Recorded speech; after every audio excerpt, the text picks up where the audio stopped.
بسم الله الرحمن الرحيم الحمد لله رب العالمين وصلى الله على رسول الله الأمين أمي ألا تنو كلا بركدا ككسنين نمني ككلا تلا صلى الله عليه وسلم أنسى ولنبا بسوينا أنيسون جالنبا بسوينا كبني أكرم وجه فضيلة الدكتور العلامة أبو بكر جالو حفظه الله كاكم بين يغيالي kabini wati jan alhamdulillah abe madina ya ala la tigɛ bisu in na k'a fɔ bi de bɛna kɛ a ka kɔsegili ye ka taa Côte d'Ivoire inshallah a ka kumakan laban min n'a bɛna o to madinakaw ani diɲɛ bɛɛ lajɛlen ni masa taala jɛna ma o de bɛna lamɛn aw bolo bisu in na k'a to madina dugukolo yɛrɛ kan yan kɛrɛnkɛrɛnya bolo ma quartier la mun n'a bɛ wele ko Karabiya donc an bɛ kuma di an karamɔgɔ cɛ ma an b'a ladeli Bɛnsema ala ka o kɛ a ka taabolo ye kuma in na an minnu bɛna lamɛnli kɛ ala ka faamuyali ko ɲuman di an ma k'ala baarali nɔgɔya an ye falyatafaddal mashkuran wa muazzaza. bismillahir rahmanir rahim alhamdulillahi rabbil alamin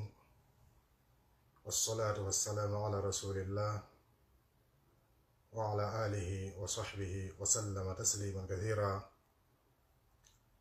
أما بعد السلام عليكم ورحمة الله وبركاته. وعليكم السلام ورحمة الله وبركاته. أن كان قالوا تلاتلو كصلي كجيرين صلى الله عليه وسلم أمي أمباني كلين بفو إسلام يفو لكن سلمانية نيوي السلام عليكم ورحمة الله وبركاته. وسين في أمي يوم حكي الله جي فمنا ani ka ɲɔgɔn laso fɛn min na ni Ala Taala ka an laso o la o le Ala ɲɛsiranya ye yalon k'a fɔ ko Ala ɲɛsiranya ni Ala Taala k'o di mɔgɔ min ma a ka fɛn bɛɛ le di ma o ye Ala ɲɛsiranya bɛ kɛ sababu ye ka duniya nɔgɔya i ma ni mɔgɔ min siranna Ala Taala ɲɛ Ala bɛ ni mɔgɔ min siranna Ala Taala ɲɛ Ala Taala b'o tigilamɔgɔ harijɛ yɔrɔ la a tigilamɔgɔ yɛrɛ hakili tɛ yɔrɔ min na kɔsa Ala Taala ko wa man yattaqillaha yaj'al lahu makhraja wa yarzuquhu min haythu la yahtasib Ala ɲɛsiranya o bɛ kɛ sababu ye ka baraka don i sɔrɔ fɛnw la ni Ala ɲɛsiranya b'i bolo ni Ala Taala k'i harijɛ fɛn fitinin min na Ala bɛ baraka don o la hali n'a sɔrɔ a dɔgɔyara ni Ala ɲɛsiranya bɛ yen n'Ala k'i harijɛ kɛ den kelen ye kuma tɛ fila ma kuma tɛ saba ma o b'i bɔ o b'i wasa mɔgɔw bɛ ɲɛbɔ ile fɛ o la hali n'a y'a sɔrɔ olu den ka ca ka tɛmɛ i ta kan ni Ala ɲɛsiranya bɛ yen o bɛ kɛ sababu ye Ala Taala ka harijɛ min latigɛ i ma duniya latigɛ la Ala ma bonya Ala ma caya Ala bɛ baraka don a la ولو أن أهل القرى آمنوا واتقوا لفتحنا عليهم بركات من السماء والأرض ni Ala ɲɛsiranya b'i bolo o bɛ kɛ sababu ye ni mɔgɔw bɛɛ farala ɲɔgɔn kan ka don da kelen fɛ ka dabari labɛn i nɔfɛ Ala bɛ bɔda d'i ma yaj'al lahu makhraja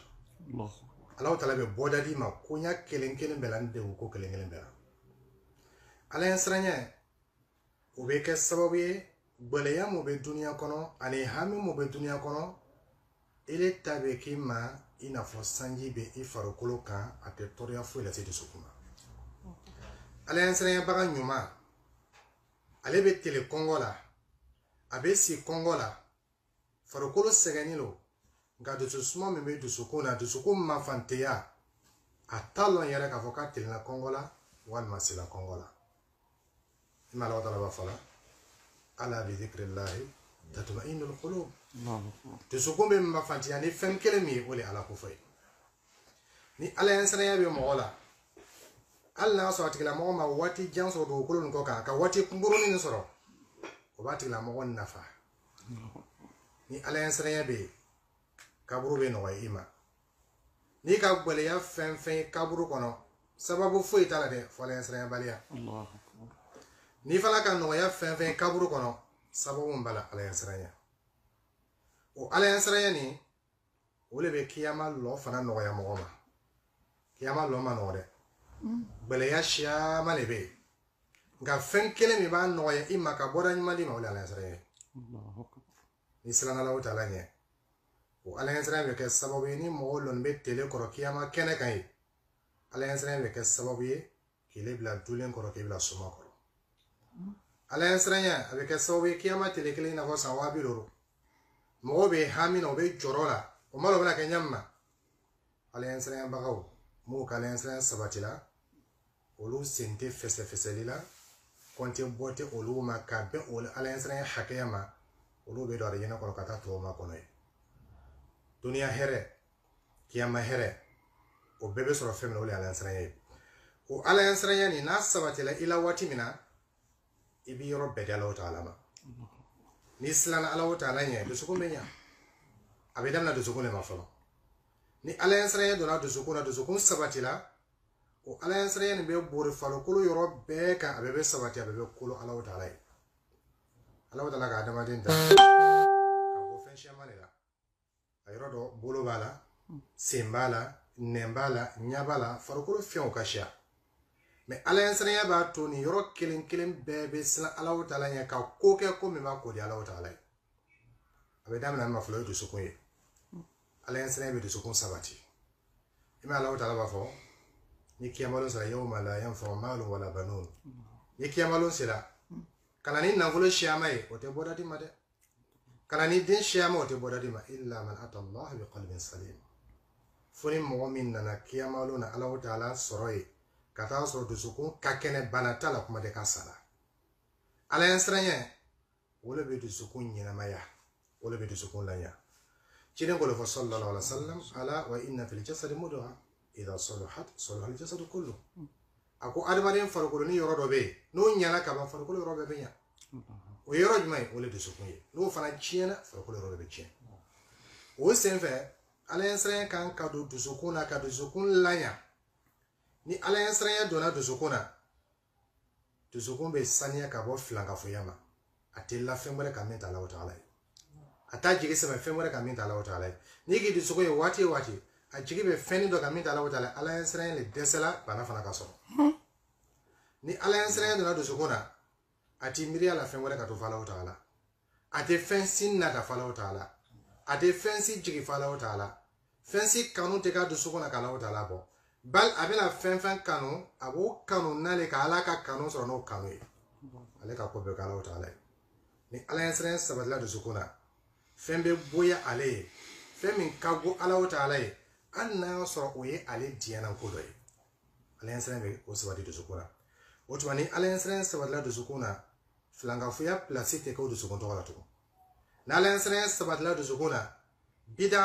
ni kame ko bida ka ko kurala do dina kono o placite ka le do sukuna to sukun be sanya ka bo yere te ka la barla to ni ala yansranya sabatila yere ma kaba to sukun be sanya ka bo ma na ala yansranya sabatla do sukuna to nyini ani bunya nyini ani mo yin to fo to nyini ni riyawo ani yere o be bo ale donina na ala yansranya sabatla do sukuna to sukun ba na tale ka fo mo yere kana ale lo ale be loni koko ye na be se ka kare ka bo kele ma bote ni kale abe koko kala be loni kome abayele ka fo kala ko bala no te to sukun nyana ka ba to sukun sanya na ale be mabola na la yansranya sabatila do sukuna abe do fra Allah ta'ala kanun ka tilamo do sukuna ani abe heren nata mo ye ina fale be heren nata la ayra ku na la yansranya sabatila do sukuna wodu sukobe ya fa mo ma kama sura kalo ni mo min ka torialla se alema ala yansranya nagasi balia ala yansranya nagasi otigiro lo ko saka toro to te na ala yansranya be islam o hakanya ibe islam da made hakanya meni kam mo ma be mo tonyona ala yansranya le nagasi la wo sin ala yansranya be le min dusukuna ele be hina otigila mo wala tigila mo hina be dula wal ya'fu wal yasfahu tigila mo be yafa mo ma atila atigila mo be do ke mo ye ala wata la yokana ni ala yansranya sabatila do sukuna ala yansranya na bena nena yana be kuma jate yana ni kuma ni abina ko di Allah ta'ala wa wal ma bina mabala ta'ala kire mo fa sallallahu alaihi wasallam ko ni mo mi limana nyumana kalimina ala man kiyamalo woti la mo bi jando ko makana de abina kuma fen fa ba jatimna na so akadala ya bafo fa liya ko khairan aw yasmut na ka loka mandala ya batu woto ni ala yasran sabatla mo wala ala yasran be ke karafili annema yala be kuma bi miri ko sebede est-ce que ni kuma ni mani ngala makiyama mena bila yoro soro alawa mena kun korota soro alawa mena daraja soro ni kuma na kiyama kene kawa no te dro ale be ka tu Allahu akbar ni ala yasran sabatila nyala woti la mo te fembe flede woti la mo ba nyala ta ko sa go fo le mo mu'minu qul lil mu'minina yaghuddu min absarihim ka fo mu'minu nyina o yo nyala flele ko roside tumana mina ni ki be portable de la ka do neti la ka fen konta o fle ile re ka lo ko ni fle manala ala yasran na gasila ala yasran na gasila ni ki re wati ibe fen do fle la ile do ka lo ko ni fle mandi ala e ido bakela ala yasran na gasila wana ala yasran sabatila ala yasran be do nyala ile be nya korosi mo nyambila o be korosi mo ira nyanchi le be da koro kama soro mo nyasran tile bulotune ala yasran ya be ala do ka korosi le be ka mo nyakoro walma mo te na ala yasran sabatila ile te fembe la do kono bara kono to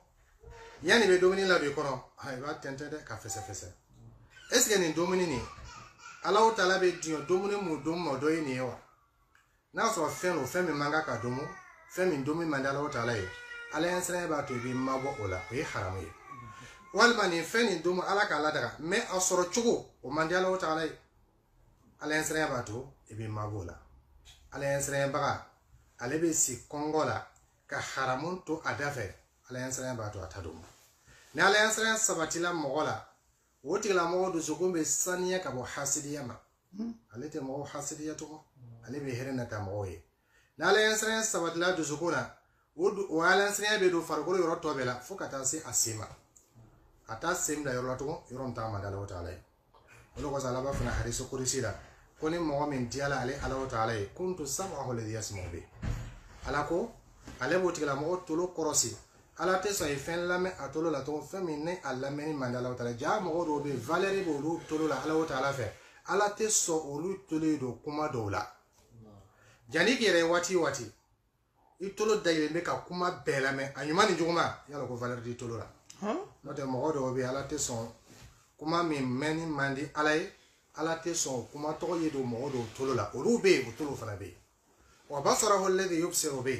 mo do be ala yasran sabadini ko so ala te so lo nya ila fen do ka dugo kama so fen flem mande ala wata ala ngani kire wati inya dayile nilo anyuma na juguma iba be fle choko kelena yalo ga vakala yasran na gasila do tan ala yasran sabatila ala te so ile nya ila haramunga ni fana nya la kandro ala wata be ko segin no ya imebe tubi ka ala wata ala ni fana tubi la fana be ya faima okoza ko wa basarahu alladhi yubsiru bi wa yadahu allati yabtishu biha ni ala yasran sabatila ala bi bolo korosi ala te so fenye blay tege kono femi na mandala wata ala kaba so fen be le tege kono vita men ga makia malona ira fana tege be se fen ma vita men ga be makia malona na ala yasran sabatila ala be bolo ni korosi ala te so bolo ni fenye si ama femi na mandi ala wata ala wa rijla allati yamshi biha ni ala yasran sabatila ala bi sen korosi yoro mu tagali mandi ala wata ala te so ni sen tagay to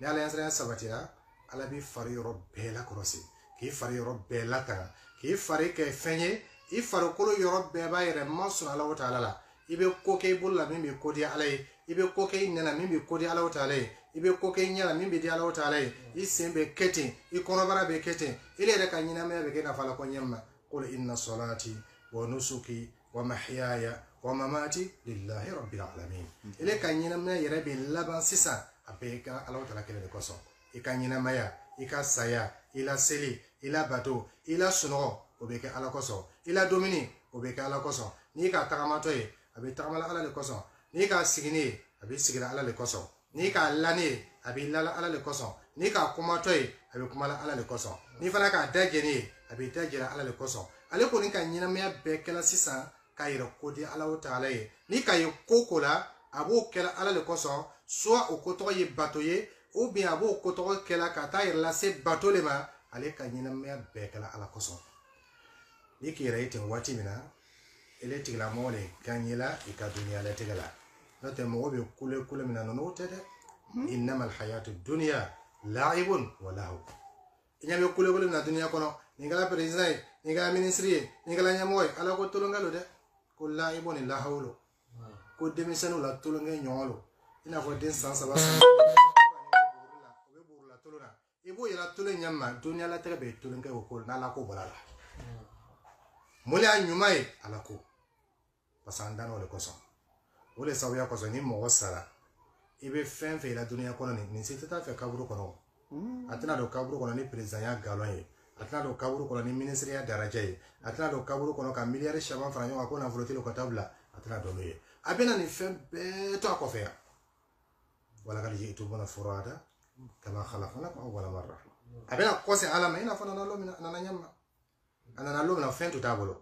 adama dembe soro lomina ali kare tachema fui ali fui mana wor fana mana wodo aka fen fe soro aka tomi soro aka mansiami soro aka buyam soro be soro yale oto asigala male no tatate o sen fe afana bena boni no lato kataka ina fana na nyamma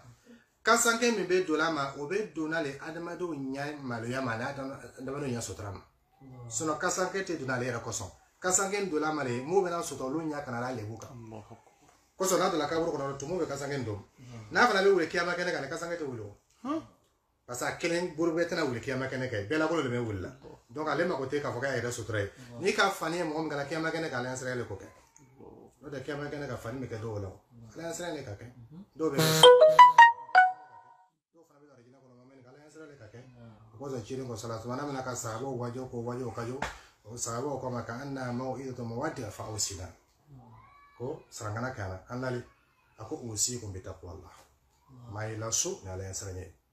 Allah ta'ala ko laqad wasayna alladhina utul kitaba min qablikum wa iyyakum an taqullah Allah ta'ala ko ni sarangana ne akaninga foro mo wala ka ko anu ye ka ban ko nyon fana kana kan sallallahu ta'ala nyade mo min kala yasraka bun beta wala chire Muhammad sallallahu alaihi wasallam ala ko ya ayuhan nabiy taqillah ala ko le nabiy do fare kana yasranye kan wata malo tala dele ala yanke ala yasranye joy salamo ayalon ka foko gbele afa fe dunya kono bi ani hami fe fe dunya kono bi ani sonja fe dunya kono bi sababu fu itara fa yasranye balia ni mo ke solution be soro kola ngani anka ko da Allah taala bolo dalbe fara sega ka to te bola malo taala da ala ngise ka boba wallahu taala a'lam wa sallallahu ala nabiyina muhammad wa ala alihi wa sahbihi wa sallam tasliman kathira wassalamu alaikum wa rahmatullahi wa barakatuh.